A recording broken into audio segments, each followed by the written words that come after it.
Welcome to the role of psychological concepts in coaching, where the realms of psychology and coaching unite. I am Natalie, your guide on this journey, brought to you by the passionate teams at Trace and Thrive Through Coaching. We're dedicated to equipping coaches like you with the cutting-edge evidence-based strategies to enhance your practice and impact. From emotional intelligence to neurodiversity, each episode is a deep dive into the tools and techniques that can transform your coaching and your clients' lives. Let's embark on this journey together, one insight at a time.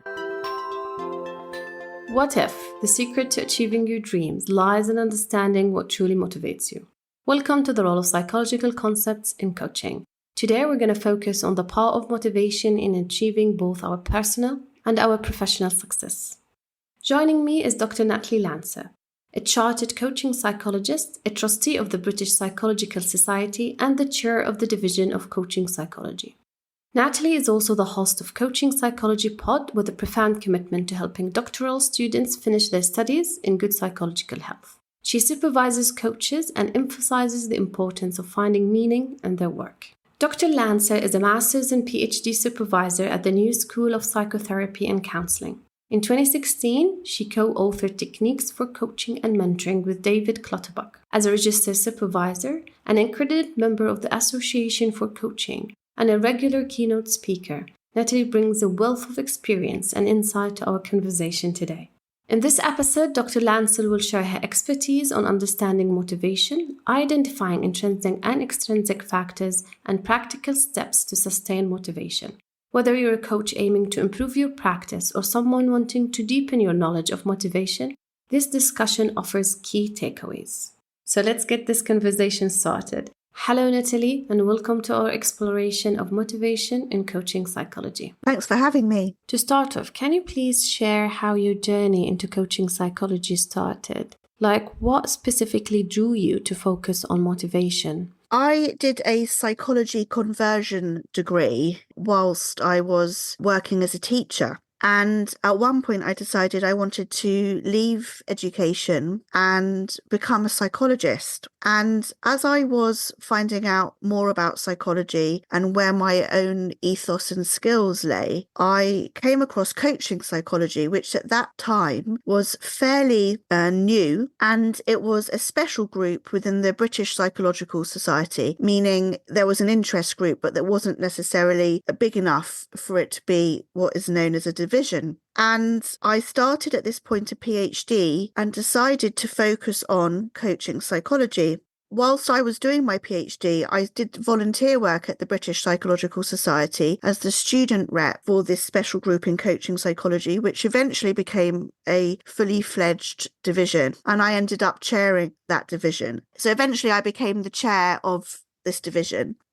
So I've always been involved with education. Although I was working with school-age children previously, I also had a focus on their careers and what they might do as a degree. And around the same time, I started an educational consultancy, and I didn't realise at the time, but really I was doing career coaching with them. As the profession developed and my knowledge developed, I started an educational consultancy. So when I was essentially coaching students in the educational consultancy, their parents started approaching me and saying, "Do you do this for adults?" And I thought, no, I don't. I don't really know how to do this for adults. And then that prompted me to go on a coaching course. And I guess the rest is history, because I opened up a coaching practice. And now my focus is actually coaching PhD students on what it can be a very long, lonely journey as a doctoral student. Sometimes it seems like the end will never come and people get disheartened, they get unmotivated, particularly in the middle of a PhD. I think this is a time when people often give up. And I found my own PhD to be the hardest thing I've ever done. And I am quite an academic person. And I had to use all my skills, not of academia, but of coaching on myself. In order to make sure that I could finish the PhD, I had to think positively. I had to think about the future, why I was doing it, really tapping into my values and, of course, my intrinsic and extrinsic motivation. Along the way, I developed a number of techniques to apply to myself. And then I decided to start applying these to other people when I finished my PhD. And that's what my coaching practice consists of now, which is I use tried and tested motivational techniques to get people to actually feel positive about their PhD, feel a sense of agency about it, and just get them to finish. Wow, Natalie, that was an incredible journey. For me, it's always fascinating to see how every coach begins with their own experience before they start helping others. You've mentioned using coaching strategies on yourself to uncover intrinsic and extrinsic motivation when you needed them the most, which really sets the stage for my next question. Can you tell us more on the concept of motivation in the context of coaching psychology? Specifically, I'm really interested in intrinsic motivation because I know many people find it very challenging to have.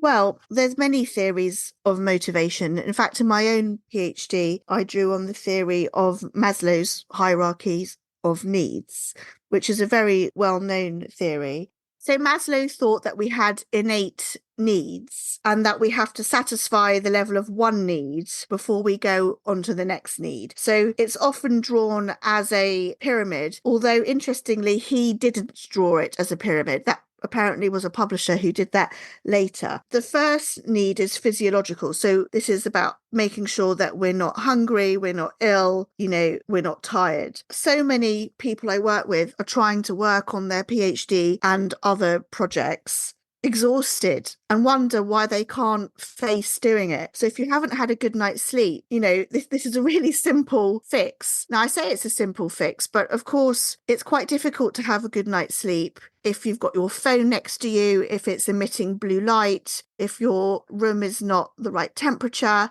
So there's a whole area of psychology about how do you have good sleep. So we shouldn't sort of underestimate the importance of that, and indeed about eating healthily. So our physiology has a massive impact on whether or not we can even attempt to do a task. So if you're working against your physiology, that's not going to help you at all. The next level up is safety. So we need to know that we can avoid pain and other danger. Above that, we've got social needs. Now, for me, this is actually the most important one because I discovered when I was doing my own doctorate that the way to actually get it done was to work with other people in silence on Zoom, but nonetheless, I could see other human beings in front of me. If you think about doing whether you're writing a book or a doctorate or whatever it is, it's a lot of time on your own. It's a lot of reading and writing. It's not a particularly collaborative enterprise, but that doesn't mean that we can't be with other people when we're doing this work. And it made an enormous difference. To be honest, I call it babysitting. I needed to be babysat whilst I was doing this work. Now, since I coined the phrase babysitting for this, there's many more words that are much better. In the ADHD community, there's something called body doubling, which is essentially the same thing, which is seeing somebody on the other side of the screen who is also working makes us stay put, because otherwise I'll find 1,000,001 things to distract me and I just won't sit down and do my work.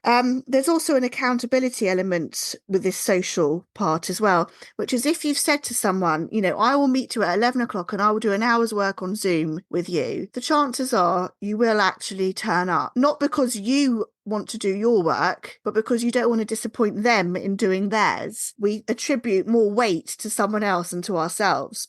So taking this social approach is a really important part of psychology, and I think for me the most impactful in terms of motivation. The next level up for Maslow is self-esteem. So this is our desires for status, and we want to feel part of a group. We want to be admired. That might be an external motivating factor. So maybe it's important to you that your family, your friends, maybe it's important to you that you gain this doctor status and your friends and your colleagues and your family respect that you have got this qualification. It might be important for your professional development. It might be that you can't actually move forward in your job, or you can't get a better job without this doctoral component. I think the other way that self-esteem comes into this is through self-efficacy. So self-efficacy is a concept that just means that you know that you are competent to do something. So a lot of people I work with don't believe they can finish a doctorate. And some of this work is proving to themselves that, in fact, they can. Now, a doctorate takes years and years. So you can't actually prove that you can do a doctorate until you've done it, which might be 7 years. But what you can prove to yourself is that you can work on daily goals and tick them off. So if you can show yourself that you've set yourself 3 goals, maybe you had to read a journal paper, maybe you had to write a paragraph, and maybe you had to send some emails to your supervisor. I suggest that people set these very small goals and then tick them off, showing themselves that they are capable of doing this. Because, of course, lots of these goals added up make up the whole doctorate. The whole doctorate can be spliced into these little goals. And then the final part of Maslow's hierarchy of needs is self-actualization. And this is about becoming a complete version of ourselves. We're free to act as we choose, and we can align with our values. Now, this for me is a mindset rather than a state at the end. This really is a mindset throughout, because my clients have chosen to do a doctorate. No one said you have to do it. It's one of those nice to haves rather than something you necessarily need to do. I have to ask them why they have chosen to do it, because, of course, if it's really too hard or if it's really taking too much of a toll, they can walk away. There's no obligation to continue with it. So then we have to think about, what's your higher purpose? What's your values? Why is it important to you to get this? Do you believe in the pursuit of knowledge? Is reading and writing and thinking, being in conversation with like-minded people about your particular field, is this something that's a core value? For many people, of course, it is. So I think it's really important to be in touch with why you're doing your doctorate and write it down on a piece of paper in bullet points, because when you have a bad day, which you inevitably will, because we all have good and bad days, you can look at this piece of paper and literally remind yourself, why are you bothering with this? So that's one theory of motivation. The other one I wanted to mention was Hertzberg theory of motivation. And he talks about hygiene factors and motivators. And hygiene factors are the things that you need in order to move forward at all. What Maslow might have called that physiology, safety, and say social or something like this. Whereas the motivators are what we might call both the intrinsic and extrinsic motivators. Is it recognition from others that's motivating us? Is it earning more money as a result of the doctorate? Is it producing something new and creative? And I think it's really important to emphasize that, back to what I was saying about sort of sleep, but also about time. We have so many hours in the day, 24 hours in the day. We all have 24 hours in the day, and we need to make decisions about how we use our time and how we use our energy as well. And it might be that you have to give up some other aspects of your life if you want to make time for whatever we're talking about, in this case, the doctorates. So, someone who's training for a marathon and who is doing a part-time job and who has children and looking after them and who's trying to do a doctorate, with the best will in the world, you could have the maximum motivation. But if you don't have time, you can't, you won't prevail. So we have to be realistic about our energy and our time. I think for me, this is the hygiene factors. So this is, can we even do it? Is it even possible? Have we set up ourselves to fail? But once we've said, I do have time, I've allocated this time, I'm well rested, I've, well fed, etc., then that doesn't mean automatically we're just going to spring it into action and do our work. We do need to do things that are going to make us sit down and work. And there's loads of little tricks. So I've already mentioned those little goals setting. I've already mentioned about the social aspect, body doubling. There's other things. We can use dictation functions rather than typing. We can divide our time into chunks, like 25-minute chunks, rather than trying to do something for hours and hours. So that's about our attention, working with our attention span rather than against it. So you asked me, what is the significance of motivation within coaching psychology? And the answer is, there are specific ways that we can enhance our ability to do something by using, I guess, tricks and tips. There are loads of them out there, but that is what I help people do. The important thing is, how do you integrate these tips and tricks into your day? Because they have to be things that you can do. I'm going to give you one example. So sitting down and reading a journal paper, takes me about half an hour.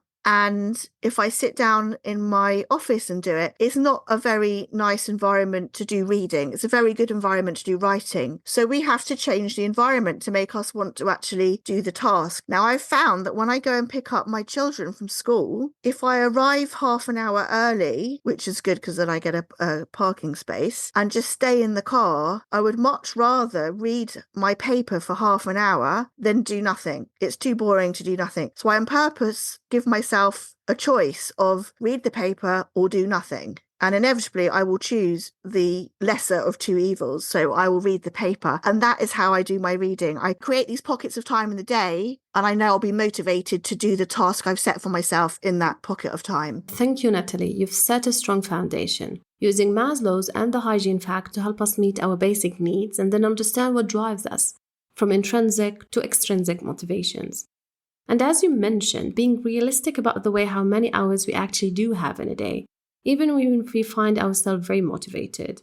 This is especially true for people with ADHD, who often take on so many projects and then find themselves feeling overwhelmed. I've read a lot of the ADHD literature. And in fact, a lot of people who come to me have ADHD, and I think it's a funny thing to say, but I think having ADHD is a useful adaptation for people doing PhDs, because one of the positive parts of ADHD is you can see the bigger picture whilst attending to details. And in a PhD, you might have to integrate 500 papers into a cohesive argument, which is quite a difficult thing to do. But actually, someone with ADHD is probably well placed to do that. So I sort of trained myself, if you like, on how do you help these PhD students, like what are the tactics, by reading the ADHD literature and using some of those practices with these students. And it's useful whether you've got ADHD or not. Oh, beautifully said. I've never looked at it. Thank you. I love how you frame that. I love that. Thank you. And building on these theories, Natalie, can you please share with us an instant or an experience with one of your clients where you use one of those strategies and you saw brilliant, or let's say a big shift in their lives? Well, I had a client who hadn't worked on her PhD for 2 years. She hadn't written a single word for 2 years. And I worked with her about just doing a tiny amount every day. And I mean tiny, I mean like 10 minutes. And then we built up the next day to 20 minutes and 30 minutes and etc. And within a month, she was working on her PhD about 4 hours a day, ended up, finishing a chapter that she'd stalled on for 2 years. And she never thought she'd be able to write again. And of course she did. And it's just testament to this idea of just taking on a tiny amount. We can find it completely overwhelming to say, oh, I'm going to write this chapter. I've got to write this chapter, because a chapter is actually too big for us to think about. But to say I have to write this section is more manageable, or even better, I have to write this paragraph. So she's a success story. It doesn't mean that once you've broken that barrier, you don't have to reaffirm all of this. In fact, when she got to the end of a chapter, she again had this pause and she couldn't bring herself to start the next chapter. And the work starts again. We have to do all that work again about, can you do 10 minutes? Can you do 20 minutes? What's the prize? What's the incentive for you to sit down for 10 minutes? We literally have to give ourselves a prize, like, I don't know, you get a nice cup of coffee or you get to go on a walk. These sorts of incentives really work. Eventually, you can do without these incentives, but to start with, it's always good to have something to look forward to. And this is really a positive reinforcement. So this is something that you begin associating the walk, for example, with doing some work. So it's really good to make a positive association. Obviously, doing a walk is something that we could all do. Moving around is very important, particularly when you're doing very sedentary work. For myself, I got really into cycling for 3 hours and then go on an hour's bike ride, which obviously had health benefits for me, but it was also a very pleasant thing to do. So I think it's important to incentivize yourself, and this is a very good strategy. The other thing with this student is to report in every day. So every day she would take a photo of a picture of a wall. Now, this might sound a bit strange, but she drew bricks like empty bricks, making up a wall. And every time she did a 25-minute block of work, she would colour in a block. And so we would say, well, are you going to do 3 blocks a day for 5 days? So that's 15 blocks. And every day she would show me the same wall. Day 1 would have 3, day 2, you'd see the 6, etc., etc. And although it's amazingly simple, and you think, God, how could that be the answer to writing?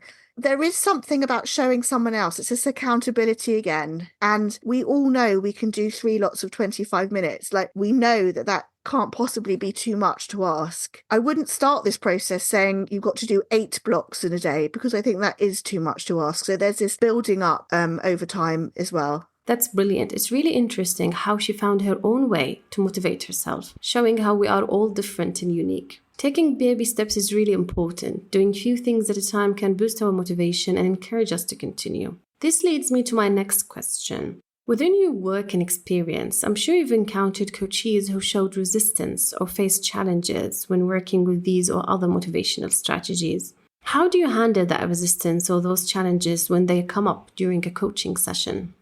I think there's some days where you just don't want to do the work. And I think when you're having one of those days, you can find something else to do that's still useful, but might not be the thing you had in mind to do. So let me give you an example again from the world of doctorates. The doing references is very boring, but it is something we need to do. Attending to email is pretty boring, but it is something we need to do. So when you're having a real lull in your work, you can just match the activity to your mood. However, there is a danger that we use all these activities as a displacement activity. A displacement activity means we're doing something in its place. So instead of doing our work, we're feeling busy and we're feeling productive because we're answering 50 emails, when actually those emails weren't very important. So I think it's important to prioritize the different things we need to do, but to also get to know when our most energetic times of the day are. So it doesn't matter if you have a barrier for an hour in the day. For example, after lunch, most people get a bit sleepy. So does it matter that you're unable to read or write or do something productive in that hour? No, I think you should go to bed,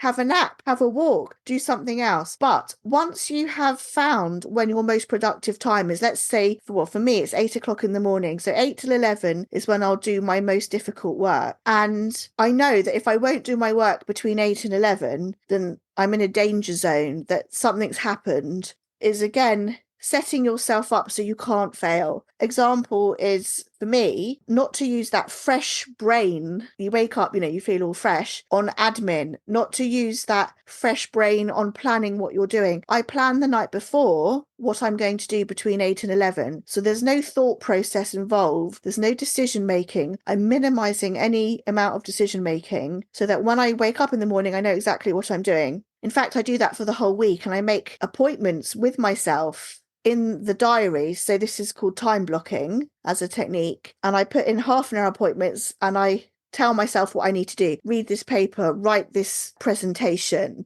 whatever it is. And it's actually diarized. If something happens and I can't avoid it, I would simply move that appointment to another space in my diary, which points to the importance of having free space in your diary. There's no point it being chock-a-block with loads and loads of things, because then you don't have that flexibility. Now, what makes me sit down at 8 and actually do my work? Habit. Habits are very strong. So I like to have a cup of tea in my office. I sit down at the computer, and by sheer habit, I will work between 8 and 11, at which point I'm starting to think about lunch and we'll start to do something else. Habits take a while to set in. I think there's different numbers of days, how many days habits take to embed, but we can also break habits. We can break bad habits, but unfortunately we can break good habits. And that happens to me when I have a holiday. So I forget that, I need to make my goals the day before. I forget what it takes for me to sit down and do my work. So I literally have to remind myself. And what I do when I go on holiday is I make myself a sort of handover document before the holiday. I will literally write down instructions as if I'm passing my work over to somebody else, but it's actually, diary just to myself. And when I read it, I'm like, oh, that's what I was doing. That's what it will take to get this thing over the line. Thank you, Natalie. These are great strategies: planning for success, creating good habits, and even writing little instruction for ourselves before we travel. And yeah, it's so easy to create new habits and then forget about them when we're on a vacation. And I totally agree with you. Some days we wake up and just don't feel like doing anything. For me, those are admin days. I listen to music and just do the boring work. It makes me feel productive. So we've talked about setting ourselves for success, finding our intrinsic and extrinsic motivations, understanding our needs, and being realistic about our times and goals. But I have to ask, how can we maintain that motivation and sustain it? So I think one of the things is we must be aware that we can burn ourselves out. We can get into very good habits and think to ourselves, I think I'll just carry on with that. I won't have a break on the weekend. I won't go on that trip I was going to take. I'll just carry on. And we can't, because our bodies need a break. And what I found is that if you just carry on and work really, really sort of pushing yourself forward, high energy, lots of investment of yourself in your work, and you don't take a break, you'll basically get ill. So your body will force you to take a break, whether you want to or not. So the question you have to ask yourself is, do you want your body to impose this on you? Or do you want to preempt that and you want to have a break at a scheduled time in a way that suits you? So 2 years ago, I got laryngitis and I couldn't speak. And my whole job is about speaking to other people. So for a week, I had to just cancel everything. And I could feel that this was happening. I knew I was going to get ill because I sort of arranged too much without a break. And that's when I really realized that, we have a choice. You can't push yourself without end. We do need to give ourselves scheduled breaks, time with other people, time with family, time in nature, time outside. There's so much research that attests to this need. So the advice I would give is, as much as you plan what you're doing to be productive, you need to plan what you're doing in your downtime and when your downtime is, and make sure you take it. So when I'm working with students, I'll often say, oh, I worked all weekend, as if that was good. But it's not good, because they're going to trip themselves up at one point. That's a great point, Natalie, about scheduling well-being and maybe self-care. Awesome. Could you share one takeaway or maybe one piece of advice for coaches on how they can foster their own motivation before helping their clients? Yes, I think it comes back to what I was talking about earlier about hygiene factors, that, coaches need to be well resourced themselves. They need to have had enough sleep. They need to not be thinking about lunch. They need to be totally focused on their client. They also need to have breaks and to have time to recharge. So I think there's that aspect, as you called it, self-care. What self-care is the coach doing for themselves? Because if you're not okay, you're not going to be able to support your client. And in terms of fostering motivation in others, people work in different ways. For some people, what I was talking about, incentivization, having a nice coffee after 25 minutes of work, is going to work. It works for me. For other people, that is not going to be enough reason to sit down and do some work. So it's really important to take the time to find out what does motivate your client, and even sharing some of these models that we've been discussing. I'm a big fan of sharing the theory with our clients and saying, look, this is what Hertzberg said about motivation. Does any of this ring true for you? What needs to happen for you to be at your best? When have you last felt in flow, the state of flow, when you are effortlessly doing your work and you are lost in time? You can't even feel the minutes go by. You're just so focused on your work. If we can recreate those conditions, what was the environment? What had you eaten? Who were you with? Where were you working? What were you working on? How long had you been working for? Then a coach can really help their client recreate those moments so that we can have those every day. It really does start with us, doesn't it? And knowledge is truly power. As we conclude this conversation, Natalie, are there any resources, books, programs, or anything else you would recommend for coaches or anyone interested in deepening their understanding of motivation? Well, I would always direct coaches and psychologists to the academic literature, which is enormous about motivation. So there's lots of studies being done on all sorts of populations. Personally, my own research is about existential psychology, which we haven't actually mentioned yet. And this is about seeing life as a set of challenges that we can constructively navigate. And I have a training course that people might be interested in. You can go to my website, natalielancer.com, which is training to become an 8 tensions coach. Personally, I have found that by working through these 8 tensions, clients get more ownership of their life. They get more aware of what motivates them, why they're doing things, rather than find themselves passively doing things. They're taking active choices to make things happen and to, if necessary, change things. My last piece of advice is to hear about the lives of role models. So this might be people you know personally, and you find out how they overcame some barrier and how they got motivated themselves, or indeed by reading autobiographies or biographies of famous people, and you hear about their life and what they had to overcome. The reality is that we've all had to overcome lots of hurdles to get where we are. And that's just because that's how life works. And rather than worrying about why is life full of hurdles, I would just accept that life is full of hurdles. And the question is not why is it, but given that it is, what can we do to help ourselves and help others? Thank you, Natalie. That was really great. I've learned a lot, and I'm sure our listeners will too. Thank you so much for joining me on this episode. Thanks so much for having me. Thank you for joining us on the role of psychological concepts in coaching. Stay curious, stay inspired, and join us next time as we continue to explore the transformative power of psychology in coaching. Until then, keep thriving and making a difference. I am Nancy Al-Hiyari on behalf of Race and Thrive Through Coaching, wishing you all the best on your coaching journey.